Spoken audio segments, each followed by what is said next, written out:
Isa ka ba sa may Facebook account na nakalagin sa iyong smartphone at gusto mo itong ilagin sa ibang device? Kaso ang problema, hindi mo na alam ang email address at password nito. Isa ka rin ba sa lagi nakakalimutan ng email at password na ginagamit sa isang site? At kapag ganito, lagi mo nakalimutan ng iyong email at password, ang tanging ginagawa mo na lang ay gumagawa ng ibang account. Alam mo ba na nakasave lang ang ating email address, password na ginagamit natin sa iba't ibang site sa ating Google account? At kapag nakalimutan mo ito, ay pwede mo itong tignan sa iyong smartphone. Kung gusto mong malaman kung paano makita ang nakalimutan email at password, panoorin mo ang video na to. Pero bago na lahat, kung gusto mo itong video, ayaw mo kalimutan i-follow para updated ka sa mga bago kong video. Una, punta tayo ng ating smartphone. Ayan, so una, kailangan natin pumunta ng settings ng ating cellphone.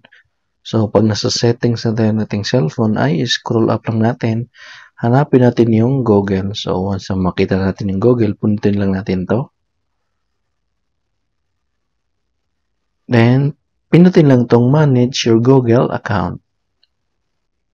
Then, swipe left. Then, hanapin niyo yung security. Once na makita niyo yung security, pinutin lang to. Then, scroll up lang natin. Once na sa baba na kayo, makikita mo dito yung manage, enhance, safe browsing. Then, sa baba nito, makikita mo dito yung password manager. At pinutin lang tong manage passwords. Ayan, so kung mapapansin nyo, dito nakasave yung iba't ibang email at password dito. So, may CapCut na nakasave ako, Facebook, tsaka Shopback. Then, so halimbawa itong Facebook ko na to, ay open ko lang yung facebook.com. Ayan, so kung mapapansin nyo, lumalabas yung email na ginagamit ko sa aking Facebook. Sa baba naman, makikita dito yung password. So, kung mapapansin nyo, yung password ay puro tuldok. So, para makita yung password, ay pinutin lang tong parang mata.